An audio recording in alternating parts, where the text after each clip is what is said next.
Hello, KBO fans, and welcome to Grand Slam KBO as we round up the last 7 days of baseball here in Korea. After a 2-year break, this is our first podcast back, and we're super excited to be here again. My name is Andrew Farrell, and waving to you now is Matthew Kerr. Hello. This is Brad Dene. Evening, everyone. And this is Bradley Hyder. Hello.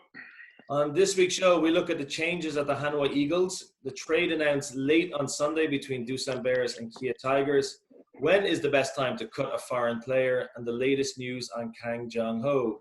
You can follow us on Twitter at Grand Slam KBO and at Chimek Baseball. This is our YouTube channel, and we will have a lot more stuff here throughout 2020. So let's start with a quick introduction. Matt, you want to say a brief hello? Hello, everyone. In honor of the Hanwha Eagles segments that we've got today, I've got my Bingray uniform on. And today I'm going to be covering a bit of information about Han Yong-duk and basically an overview of his career. We're going to be looking at what's happened as he ended up, unfortunately, getting pushed out of the team by the look of things. Yeah. But Matt, it's great to have you back on. You were here 2 years ago for the last show. We're back that I was. Again. Yeah, it's good to be back. Good to have the chance to talk to people about Korean baseball again. Sure, it's a wider audience now. We got two new co-presenters on the show now. So first up is Brad Dene. Hello, Brad. Hey, guys. Yes, brand new. And, while I know something about the league, I also am probably as clueless as most American listeners to whose name has just been said, based on what Matt just went over. So, getting to know the league, getting to know all the nuances and the little interesting bits, that's kind of why I'm here. Are you excited to do your first baseball podcast?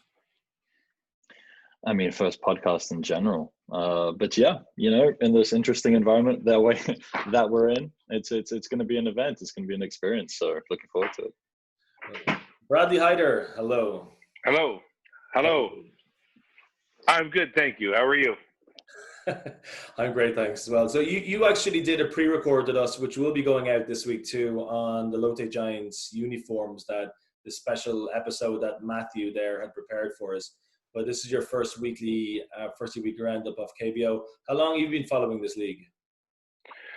I've been following the league since 2009. There have been a couple of seasons where I'd lost interest in it, but I've definitely been back the last couple seasons. But I came to Korea in 2009. I knew that professional baseball was here. I knew professional baseball was a thing, and one of the first things I wanted to do was to get out to a match.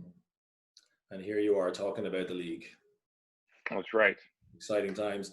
Guys, let's just have a quick look at the table before we go into all of the main stories that have taken place over the last number of days. So this is what the current KBO standings look like. And the NC Dinos, which are Bradley's team, are out in front. 23 wins, the first team to make it to 20 wins so far this season. Doosan Bears, defending champions, in second spot, just ahead of the LG Twins. And at the bottom, feature part of this episode, the Hanwha Eagles, 7 wins and 23 losses so far. A massive losing streak too. Anybody have any thoughts so far? I know it's early days in the season, but any thoughts so far? The Eagles have lost as many games as the Dinos have won. Let that sink in for a minute. That is ridiculous. And yeah, I would have to say it's safe to say that the Eagles have landed at the bottom of the table, and I think they're going to stay there landed, man. A real long time. And I'm sad to see that. I'm not a fan. I don't dislike the Eagles, but I've got some connections to that hometown, and I always like to see them do better than where they are right now. Brad Dene, what are your thoughts so far? For me, it's more just surprise. When I came into the league, Hanwha was quite a formidable team. 2018 season, they were doing really well. They had some good sluggers, they had some good pitching, and seeing them drop off in the manner that they did, and the speed that they did especially, has been quite surprising for me. And that's why I've been so, kind of amazed by this, and I was wondering if any of you had any kind of real insights as to how this happened, why this happened, and where you see the team going forward, especially in the age of rebuilds as we are. Do we think that that's where they're going to go? Yeah, I think like we'll definitely get onto this again, but I think something that Matt might bring up later as well is the amount of players that they just dropped down to their minor league team today. It kind of feels like they've thrown in the towel already for 2020. I was actually looking at that. Sorry to interrupt, but they didn't drop them to the minors. They just dropped them off the active roster. Okay, they're gone. They're gone, right? Okay. Matt, as a Lotte Giants fan, again another big spending team, as often in the off season. 6 spots so far, just under a 500 record. Happy enough? Actually, yeah. Like, a lot of people were thinking that the problems would be magically fixed. They'd jump up in the standings, and like the offense in their lineup is definitely getting there. But it's more of a process of just eliminating those infield errors that cost them so many games last season. And it's already telling. Like, Kim Won-jung settled in nicely as the closer. The infield's a lot tighter than it used to be. They're swapping people in to cover the hole now. And they're actually managing to basically just keep everyone fresh and not make people work too hard. It's nice to see. I would like to see them use Jong-hoon a little bit more, but as things are, they're getting good rotation and they're getting a lot of younger players into the lineup as well. Okay, good. Promising days ahead for the Lotte Giants. You can't say the same about the Hanwha Eagles, so let's just dive straight into the main talking point of the last 7 days or so in Korean baseball. There's been the first change of the season so far in terms of head management. That has come at the Hanwha Eagles after pretty gruesome 14-game losing streak. Matt, you've been reading a lot about this over the last couple of days. What are your thoughts? Well, what I'll do is I'll share the screen right now with you guys, and it's just the article that basically summed this up. He ended up getting dropped after coming in as the manager. Like, he came in a couple of years ago and basically catapulted the Eagles up to third. It's like their first postseason victory, their first postseason appearance for, I think it was like 9-10 years before that, which is a ridiculous amount of time. But for them to go up to third and then plummet down to where they are, like, it makes sense that it was time for Han Young-dok to go. Here's the article that you can see in Korean, that's on Spo TV News. And then friend of the show, Ji-ho Yu, did a really nice write-up of it in English as well over at Yonhap News Agency. But basically, something has gone catastrophically wrong in the Eagles organization. And this season it's telling, like, they've lost 14 straight now. And if they don't manage to turn it around against Lotte in the next series, then they're going to be facing down Doosan with the longest KBO losing streak in history, just staring down at them. Yeah, and what is the streak? What is the longest? Is it 18 games? Is that right? Yeah, Sami Superstars with 18 games right now. Wow. And that was way back in the early 80s. Yeah. Bradley Hyder, you were saying that you got some connections with Daejeon, maybe a soft spot for the Eagles. What do you think? Like, if you were an Eagles fan right now, would you be preparing to write off the season, or just happy enough to see the young guys getting a tryout? Yeah, I'd be looking forward to seeing the young guys getting the tryout, giving them the experience. You know, when you look back at some sports or different teams that have been victorious in baseball and other teams in the past, it's not just based on what your superstars can do. It's what you can bring up from your lower leagues, and you'll excuse the pun, but step up to the plate and start making a difference. So I certainly don't see them ending up as a victorious team this year, but I think if they work hard, they may have an opportunity to get themselves out of the basement and maybe up a few levels. But I wouldn't give up on them yet. Okay, Brad, you wanted to say something there? I mean, something that I just find interesting about this as well is they were 7-9. You know, not catastrophic at all. and at the same time, not having a great knowledge of the Eagles themselves. I know that they have some good batters, but where would you guys say is the, traditionally in the past couple of years, is their strongest area? And where do you think, has that let them down? Is that why they are at their 14 games slide?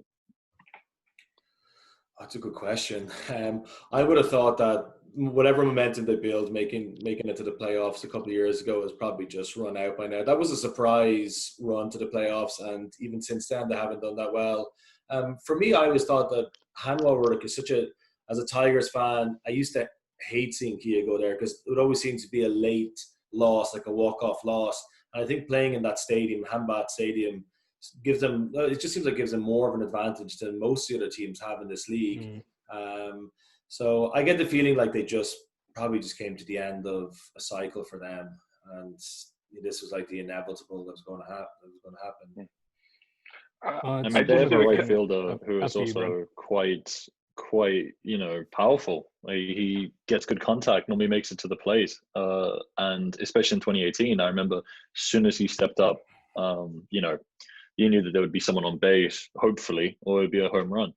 I'm kind of short of his name right now, but he was really, really impressive. I've seen he's still making contact. He's still doing quite well, but Jared doesn't Hoying, look like he's getting much support. About? Yes, I am. Yeah, like the Eagles traditionally have been a team that relied heavily on their offense, and they did get some good pitching in, but one of the problems with them is they haven't really developed younger pitchers, and they haven't really brought that many of them into the team. If you look at the list of people who got laid off, An Yong-myung, Lee Tae-yang, Jang Si-hwan, like 3 pitchers right there, all of them in their mid to late 30s. Yeah. So like there's a lot of issues with the Eagles just having too old of a roster and them relying too heavily on it. So when a couple of those guys decline, of course, the rest of the team's form is going to just go by the wayside. Your offense can only take you so far in the league when your pitching does nothing to support it. Yeah, I think it's fair to say as well that they wasted a lot of their Roo Yeon-jin money a long time ago. Like one playoff appearance with the money that they got from the LA Dodgers is a pretty poor return. Like Matt mentioned some of the older players there definitely has to be some questions asked about the players that they did pick up, because apart from that one playoff push a couple of years ago, it was a pretty poor return for the amount of investment that they put down. I see one guy is gone as well. I can never remember his name. The former Lee Sung-yeol, the guy with the glasses, the older dude with the glasses. He's just one of those sort of players who'd be batting .230 all season, and every time I'd see him at the bottom of the ninth, he's one of the most clutch batters in this league. But definitely time is against him as well. So it's just probably inevitable culling of that roster. Yeah, one of the releases that really surprised me, given that they just picked him up in this offseason, was Kim Moon-ho. Oh, nice. Like, he's usually a really steady hand, or he was for Lotte, and he never really excelled, but he was always one of those guys who could reliably hit 250 to 270 and just be a decent guy in the number 2 or the number 7 spot. So removing him was a little bit odd to me, but it makes sense if they're going to basically replace all the guys they've let go with futures guys and just blood a young team now. Yeah. Well, I think as Brad said as well, to have been at a 7-9 record and find yourself in a situation, like I really don't think anybody expected that. Here's a couple of numbers I just sort of crunched. And you look at some of these losses they've had, and there's only been 1 or 2 where it's been a 2-run differential. Just over the last 3-game series over the weekend against the Dinos scored 35 runs and the Eagles scored 6. When you look at the run differential over the last 10 games, you get 59, meaning they scored 59 runs less than the competition. So these are big losses. It's not like they're losing just by a little bit or on a wild pitch here and there. Indeed. Brad. I mean, I think another big part, especially in the KBO, is based on the fact that each team is only allowed 3 foreign imports. And I mean, based on how they fare can often depend on how your team's doing. You have Chad Bell, who's a pitcher who's been with them for 2 years. He's got an ERA of 9 right now. He's not doing too well. He had 3.5 last year. He's definitely hitting a bad patch of form. You have another, pitcher, Warwick Suppold, I think his name is. He's doing okay. 3.09. He's kind of, steadying the ship. But then you do also have Jared Hoying, who I spoke about earlier, who is actually only batting, I think, a 2.09. So while maybe the games I watched were outliers, they're definitely not getting the type of production that they would hope from their foreign players. Yeah, definitely. I think Matthew is trying to show something here. And I like the fact that you're wearing that uniform and cropping up there 1988 to 1993. Obviously, Yep. Han Young-dok played in that uniform himself. That he did. So he actually was, like, as you can see from the stats here, he was lights out for quite a lot of his career, especially in the early 90s. Like, some people would put him on par for a couple of years with Sundong Yeol for how well he was pitching at the time. But later on, like back end of his career, obviously, as most players do, he just tailed off. But it's really sad to see a guy who's basically, as a player and then as a coach, had pretty much his entire career with one team just get let go like that. Like, it's one of those where I think that had he not resigned, he would have been released.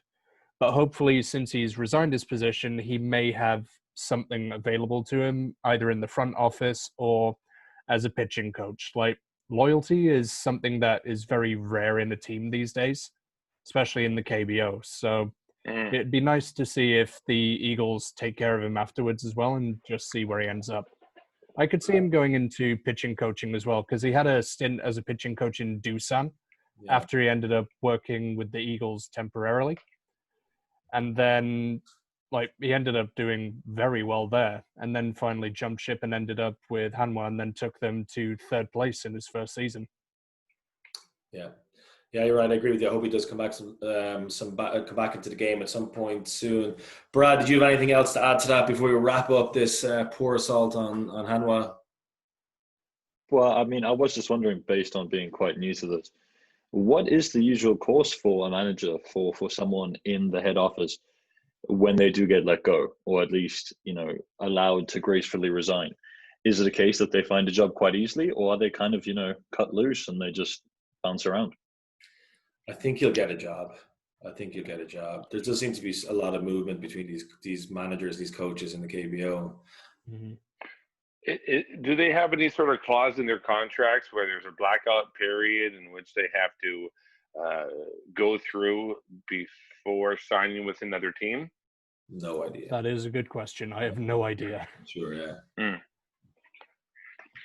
I'd imagine that I don't think no-compete clauses are really a big issue among KBO clubs unless a player's done something seriously wrong, or he's failed a drug test or something like that. If it's one of those, then the team will put him on the involuntarily retired list, which is basically the no-compete list, basically saying, we don't want you to play ever again, so you're not going to. That sounds like quite a list. Yeah, it's usually reserved for exclusive company.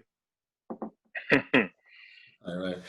Well, like I said, hopefully he's back in the game soon. He's obviously had a huge amount of experience in the past. It is an unfortunate way for a club legend to bow out as well, but that's the end of Han Young-dok for now. So thanks for your thoughts and all that, guys. And any Hanwha fans who are listening to that, please get in touch and let us know what you think. There's a couple of very vocal Hanwha fans on the internet we've seen these days on Danny Curtis, Mike, KBO, and it's always interesting to see what they have to say in regards to all this. Yeah, I'm thinking they're going to be in rebuild for another few seasons, but hopefully after 3 more games, they can just continue losing for a little while. And then after 3 games, they can really find themselves and have a good showing against Doosan.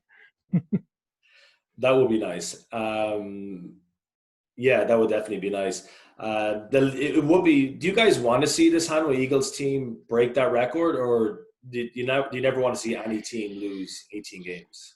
Yeah, I wouldn't say never, but I don't want to see this team break that record. Yeah, there are far more deserving teams than Hanwha for this.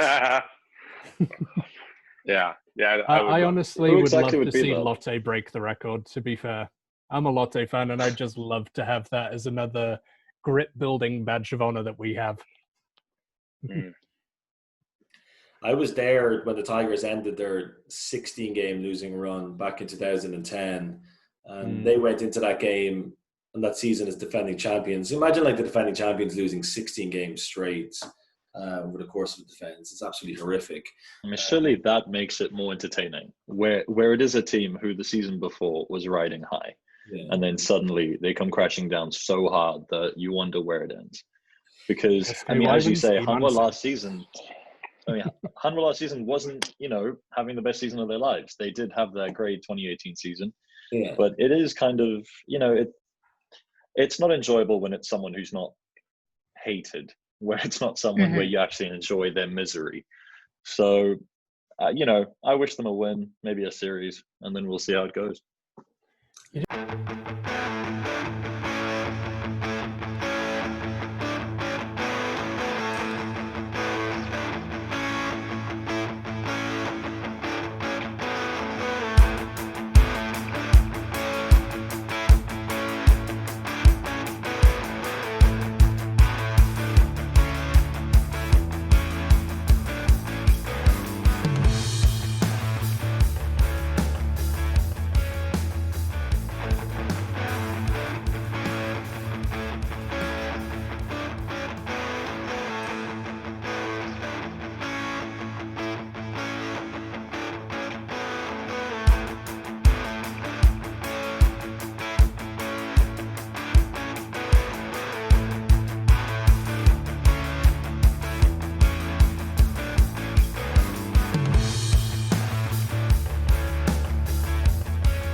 Excellent. Thanks very much for that, guys.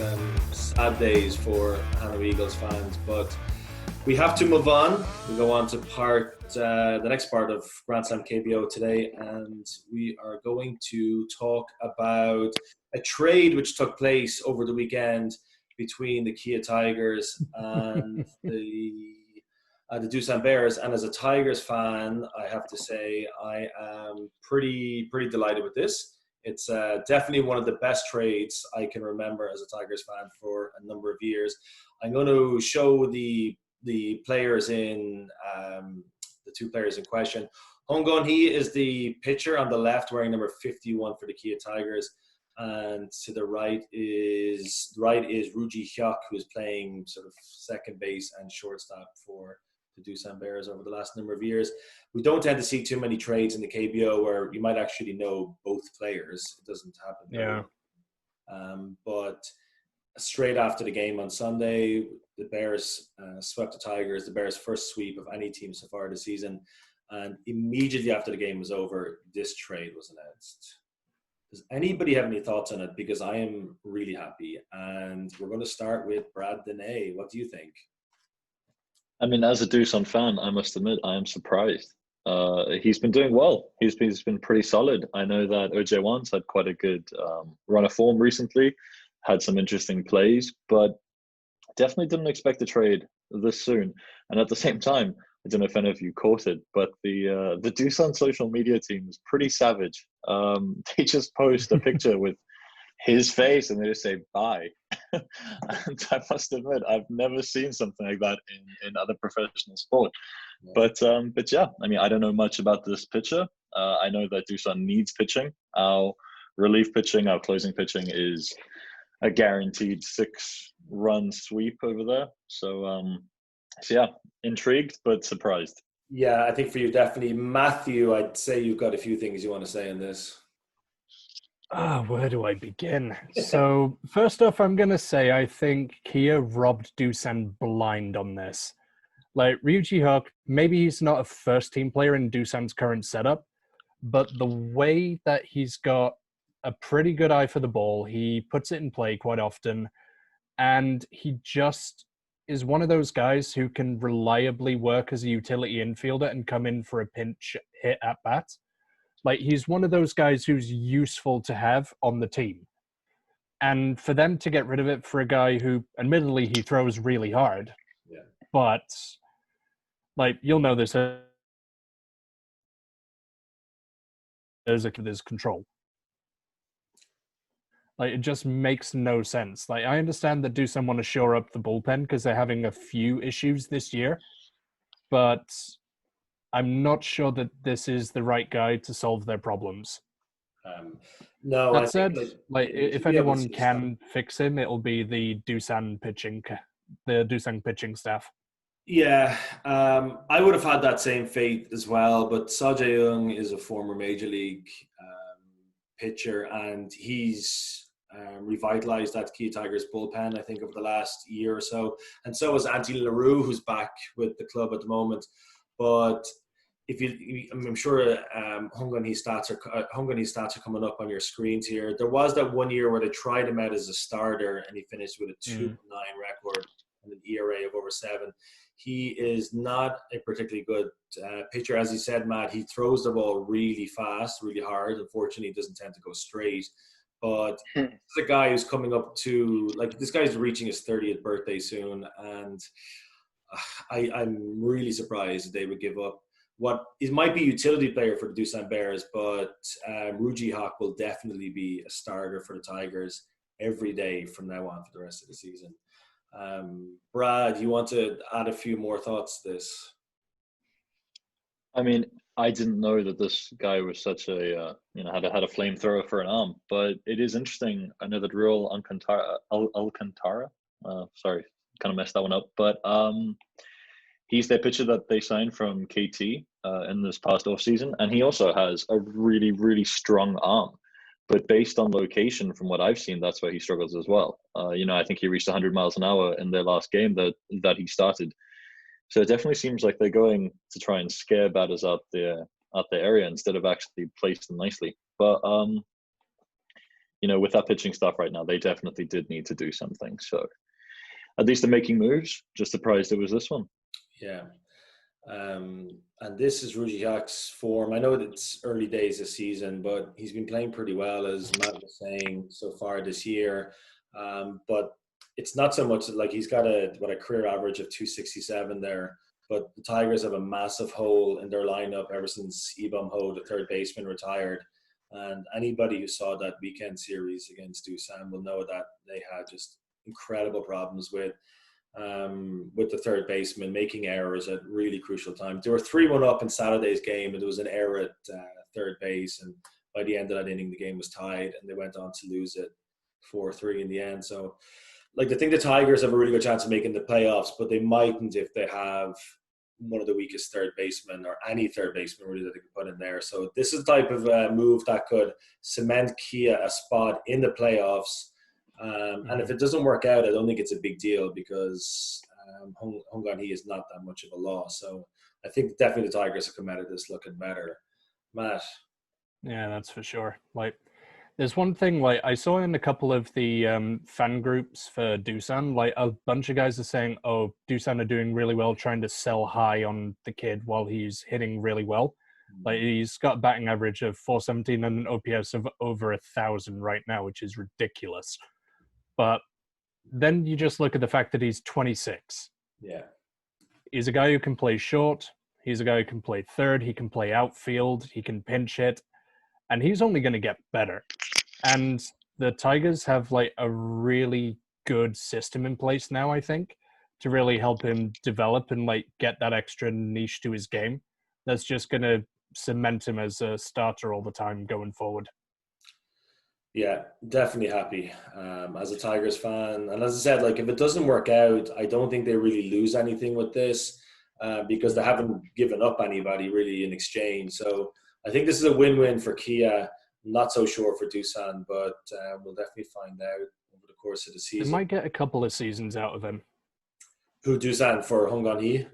Yeah, they might get a couple of seasons of relief pitching out of him, but I don't think they're going to get a tremendous amount of success that they're hoping for. Yeah, sure. But let's see how this works out. But again, as I said, as a Tigers fan, delighted. Hopefully we can, hopefully this guy is going to be the difference between maybe hanging on for fifth spot and perhaps making even sort of third or fourth by the end of the year. There's another point I wanted to ask you guys about, and it's a story which broke last week. It's a little bit old for our show, but that's Taylor Motter, the Kiam Heroes batter, was released pretty early into the season. He wasn't having a good start to the season, but anybody will say that it was a very, very low sample size. So instead of dwelling too much on Taylor Motter and his form for the Heroes, what do you guys think? Like, what is the best time to release a player? Do you think it was too soon? Do you think they could have waited longer, or like, do you think a club should just say, look, we're going to cut our losses with this player soon enough? The Heroes should make the playoffs, so maybe they think that this is not a guy who's going to contribute to this. I know you kind of looked into this, Brad. What do you? I mean, something that I find interesting about all of this is, the current climate that we find ourselves in. When is a good time for anyone to not be with a job? Yeah. Once again, they have 3 spots available in the defense of the club. If they have one allocated, they need to be producing. You find a lot of these players as well, be it pitchers, be it batters. They come to the KBO hoping to impress scouts and find their way back in the majors in the States. And unfortunately, wasn't doing well for him. And with all the spotlight that's on the KBO, with the ESPN coverage, this kind of turned into a nightmare for the guy. Mr. Hyder, thoughts? Well, I don't know Taylor Motter myself. I've never met him. I've read some comments from other people online that there may have been some compatibility issues with the team, the culture of the team, and not pointing the finger at anyone because they don't know the situation. But yeah, I think if it's performance issues, I'd like to see foreign and Korean-born players treated the same. I don't think that's the case. But if someone's having performance issues, I'd like to see a team try and stick by them. But if the issues aren't performance related, if there's, and I'm not saying this is what Motter's case was, but I am aware of a lot of cases where foreign players come over to Korea and some of them have really good intentions and want to work hard and either, play their years out in Korea or see it as a stepping back into the MLB. But a lot of players do come over and they think that because they may come from the United States, the land where baseball was created, that they're somehow got this special gift or talent and that people should really admire them. And I think they learn really quickly that's not the case. No one's going to kiss up to you just because of where you're from. And I've noticed those players, and again, I'm not saying this is Motter's situation, but those players have a really short shelf life in Korea. And I think that's normal for anyone who's going to experience life in a different culture. So if that's the attitude that the player wants to demonstrate, then you got to cut them as soon as possible. If they've got a good attitude, if they're trying to show respect to the culture that they're living in, and it's strictly a performance issue, then I'd like to see the player given a little more opportunity. Yeah, like, if you look up here, I've just put up Taylor Motter's stats. Like, he was not doing well. But, like, I completely agree with what Bradley was saying. Like, some of these players come in, maybe they feel like they're owed something. I'm not saying that Taylor Motter was. Like, we don't know the full situation. But I can say with certainty that up until recently, the translators for the foreign players were the ones that were responsible for helping them acclimate to Korea. And actually, it was the Dinos and the Giants who were the first 2 teams that had people that would kind of create a handbook, so to speak, for how the foreign players could adapt. And if you look at the success rate of foreign players coming in under Sadowski before he moved on this last offseason, and under Pat Borgo, who will probably be on the show at some point in the future, under the NC Dinos, like, they had a lot of success with their foreign players in terms of production, in terms of a lack of issues, and in terms of just them generally succeeding. Like, Kium were advertising, or they were Nexon Heroes at the time, when they brought in, who was it? He pitched for Hanwha and then ended up going over to them after getting injured. Rogers. Yeah, Rogers. Esmail Rogers. they were asking for a English-Spanish bilingual translator who would also work in that capacity. They were advertising it on their Facebook and on their website. And it's just like so many of these teams do not understand that they have to invest in basically just settling and centering their players so that they can focus on the game. Like the Heroes had another issue with Sullivan a few years ago where he came in, did not start well and got dropped pretty quickly. Like in terms of teams with the KBO, I'd say the Heroes have kind of the shortest leash or the shortest tempo when it comes to players who aren't performing.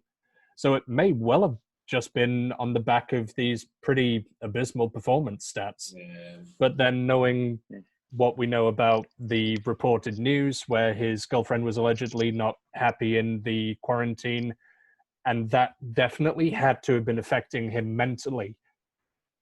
So if you end up with a guy who's not able to focus on the game and hasn't been settled in properly to the country, it's very likely that he's being set up for this level of production as well. Like, I don't really know what else I can add to that. Yeah, very good. Brad today, what do you got to say for this? Do you think that lack of patience is tied to the bank balance? Because they are known as one of the lesser spending teams in the league. So based on that, I mean, you can see their annual salary is $300,000 a year. I Do you think that has any play? Don't they? Do they have to pay off the rest of his contract though? It would seem like it would work against that because they'll have to bring in another player and spend more money. Yeah. Well, you consider how much they got Sands in for before the end of the last season. Like, he came in for pennies, peanuts even, and was just like raking for forever. Yeah. So, excluding Tyler Motter himself, though, I mean, if there are issues, and we're not saying we don't know, as Bradley was saying, but if there are issues behind the scenes that like us regular fans don't know about, do you think this is a decent sample size? He played 10 games, 38 plate appearances, and this is a really, really short amount of time to try somebody else. Do you think, like, do you guys have any problem with the Heroes just making this decision as quickly as possible? Given we don't know the whole situation, like, if the rumors are true or the speculation's true and the atmosphere in the clubhouse was affected, because like every Korean article I read mentioned unprofessional, quoting someone in the front office in some way or another. Like, if that's the impression, then that has to be removed. Otherwise, the dugout's going to suffer. So in terms of that, if that is true, then I think it's a reasonable response to get rid of him this early. Otherwise, in terms of a hitter, it could just be a slump, or it could be him having difficulty adjusting. And another 10 or so games would have been a reasonable sample size to go through with everything. Like, you even look at a starting pitcher, he'll go through 15 total games throughout the team. That's how many Sullivan made it through. And that was just based on his spot in the rotation. So the team had done 15 games by the time he got dropped. So I think maybe it's a little early, but if the atmosphere is gone, then it's definitely the right call. Sure. Okay. Good stuff. Good. Yeah, thanks for that. We're coming towards the end of our first episode back of Grand Slam KBO, a weekly podcast in the Korean Baseball League. We had a little bit more to get through first, and we're going to start with speaking of the Heroes, actually, former Hero shortstop Kang Jang-ho, who is he was in the United States anyway with Pittsburgh Pirates. Bradley Hyder, you've got some information on him. I think he might be in quarantine right now. Where that is, I'm not exactly sure. Yeah, so Kang Jang-ho was a player that really sort of caught my attention in 2015, or I guess right before the 2015 season. There was a whole batch of South Korean players that went to the MLB, and it was really, really exciting. As someone who lives in Korea, and a lot of my students I teach love baseball, to see these guys go to the MLB, it was really, really exciting, and we followed them a lot. And he was someone whose statistics I looked at regularly. And whenever I looked at the rookies of that year, he was always one of the top 4 or 5 rookies in most categories. So I'm going to go on record and say he had the potential to be one of the greatest Korean baseball players to ever play in the MLB. Undoubtedly. Unfortunately. Undoubtedly. Yeah. So I was really excited for him. But unfortunately, life happens. He's had numerous problems, legal problems, mainly here in Korea with drunk driving accusations. I'm not going to say much more than that for legal reasons, but at the very least, I can say he's been accused. There were other non-drunk driving related issues that impacted him in the United States as well, and you could read about that on Wikipedia if you wish. But I think all of this out of uniform, outside the game antics had a great impact on the downfall of his career.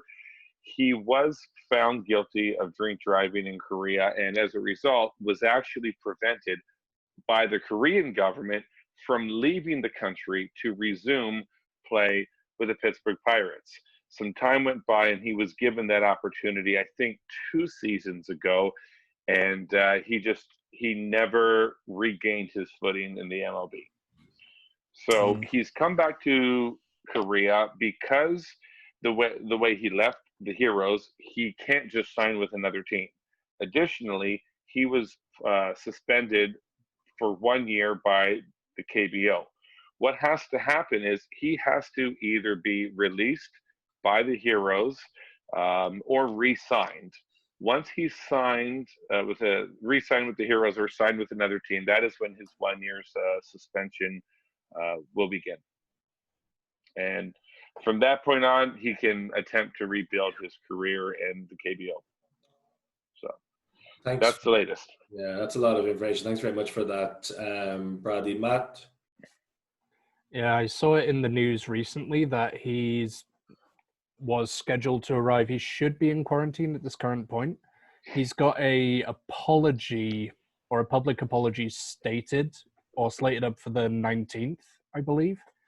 And if he follows through with that, then sometime before the end of the month, he could officially be re-signed with the Heroes. Like, it could be them like trying to cut their losses on Kim Ha-sung, who is another shortstop with great potential in their lineup, who rumor has it is going to be posted at the end of this season to go to MLB. So if they can get Kang Jong-ho in to replace them, then that's going to be like pretty much an ideal replacement, and it's going to make their heart of their lineup just terrifying to face down. But what do you make of him saying that he was going to donate his salary towards charity? Did you see that? Yeah. That's I hadn't seen that in the articles. If it's sincere, it's a nice gesture. It's a good way to mend the fences. It is. People forget about things. I think I've seen a lot of people on my KBO saying they would hate if he was playing for the team. Kang Jong-ho is from Gwangju. If the Kia Tigers picked him up in the offseason, if the Kia Heroes released him, I think we all have issues with some of the things that he has been in trouble with in the past. But the guy is still a supremely talented baseball player. So where do you draw the line? Do you not want to win a championship with a guy like him in the team, or do you think, look, I just want to see my team doing well? It's a thin. I think it is a really thin line what you're looking for here. But if he played for the Tigers next season, I wouldn't just stop supporting the team. I looked at this issue recently with a Toronto Blue Jay who was accused of committing a horrific crime, not drunk driving. We'll say a horrific form of domestic abuse. And, I think people make mistakes. But for me, when the crime is so severe or it's repeated, in the case of this player 3 times, not once, not twice, 3 times throughout, I believe, there's no way I can support a player like him. Okay. No chance. Brad today. Yeah, something similar happened with the Phillies in the past year of a player being accused of domestic abuse. And ultimately, I think that's where sport and obviously then baseball kind of travels a fine line of what the fans think and what makes sense on a business front. And I feel like that's ultimately where all of these decisions will come to.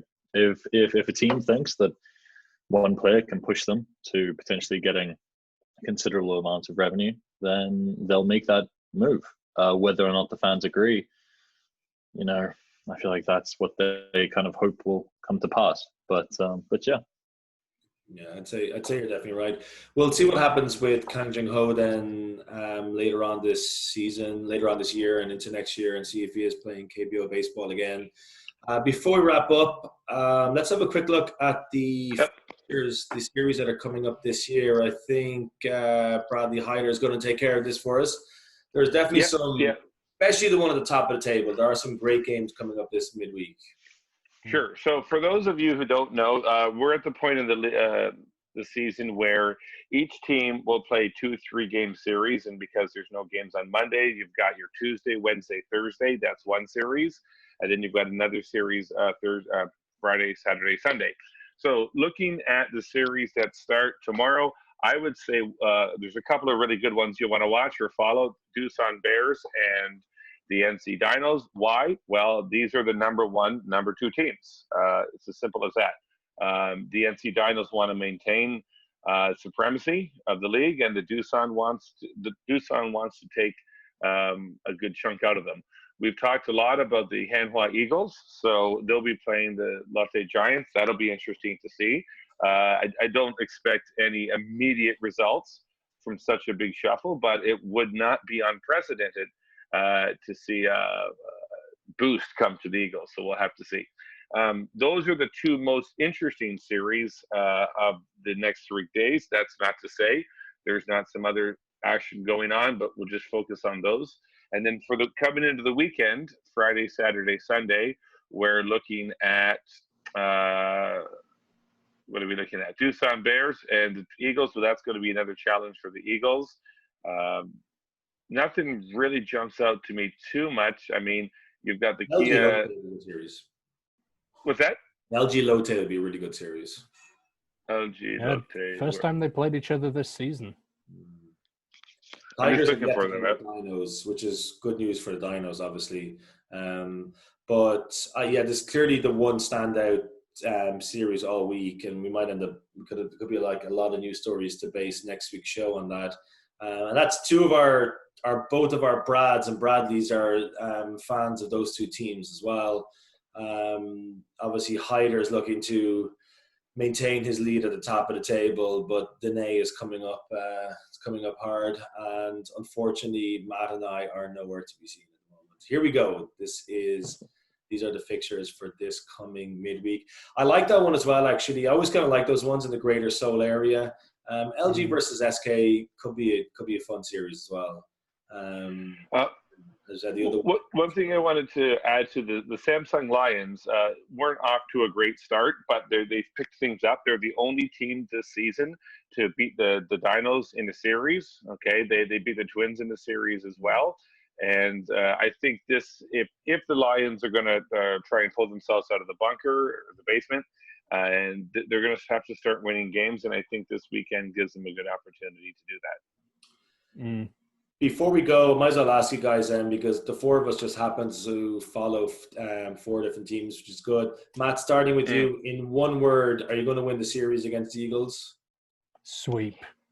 Sweep, cool. I think the Tigers will win the series in Suwon, but it's going to be really, really close. And then I'm guessing Hyder is saying the Dinos, but Dene is saying the Bears. Am I right to assume that? Well, I mean, the Dinos are going to win, but it's just a question. Is it a sweep, or do the Bears take a game from us? I think either is possible.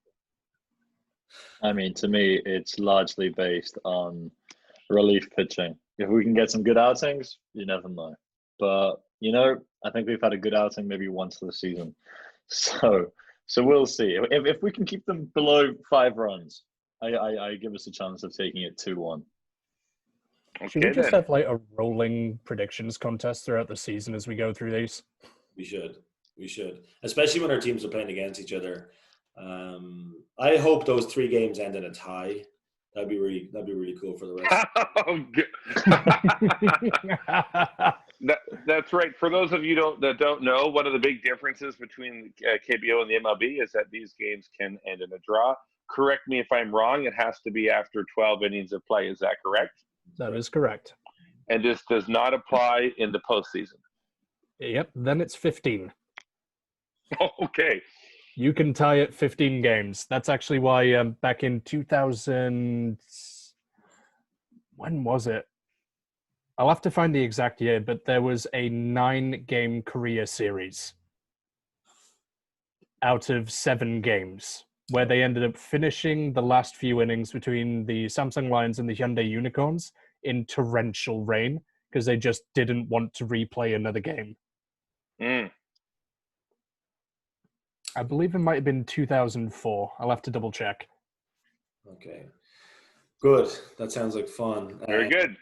Yeah. Before we go as well, as I mentioned before, myself, Bradley Hyder, and Matthew Kerr recorded a special edition of Grand Slam KBO a couple of weeks ago now, it has to be said. Technical issues have stopped it from being broadcast so far or posted online. But this is Matthew looking back at all the Lotte Giants jerseys from 1975. The KBO started a couple of years after that, but from 1975 to 2020. So quickly, Matthew, before that series goes up, what did you find? What did you do for us? Well, what I did was I went back, I researched all of the old articles and basically photo albums that I could find and managed to piece together, as you said, every uniform that the Lotte Giants have worn or released for sale to fans from 1975 through to the present day. And we're going to try and continue getting those out every couple of weeks. So the next one that I'm working on is the Samsung Lions. I'm having a couple of issues tracking down a couple of the uniforms or clear pictures of a couple of them. But after that, if any of you have ideas on what you'd like us to do next, please let us know. Either through Twitter or through the comments in the doobity-doo below. Yeah. So that's Grand Slam KBO and Chimek Baseball are the Twitter handles that we're using so far. I remember from that particular episode, though, Brad really liked that the pink on the black. That was a hot pink. The hot pink. Hot pink. Part of that particular show. Matt, what does Chimek Baseball mean to anybody who's never been to Korea? So I said before, and you'll hear this in the tier list video, where I describe Korea as basically taking 2 things, mashing them together, and then seeing what happens. Chimek is one of those glorious inventions where you take beer and fried chicken, mash them together, and you end up with a glorious combination that will see you through a wonderful day out at a ball game. It's basically the standard fare. If you go to a stadium, get your chicken, get your beer, get your baseball, that's a day. Yeah. And, you know, I don't know if you saw this last year, Matthew. They actually had at a gem show where the Bears and the Twins played, they had this massive cup where the beer would go into, but on top, this would be like something that would fit into that cup, and that's where your chicken was. So you literally had your chicken and your beer in one receptacle that you could hold with one hand. That's pretty cool. Yeah. Super. This is what I've got up here right now is the tier list. This is up online right now for anyone else who wants to try and get their own thoughts in before the video goes live. So thanks again for listening, everybody. We'll be back again next week. This is going to be a weekly thing throughout the rest of the season. Hopefully the 4 of us are here, but there might be times when we're short a man or two, and we will have some special guests on as the year is going along. Thank you so much from me, Andrew Farrell, Matthew Kerr. Thank you. Bradley Hyder. See you next time. And Mr. Brad Renee. Cheers for now. Thanks very much for listening, everybody. Have a good day. Bye-bye. Have a good one.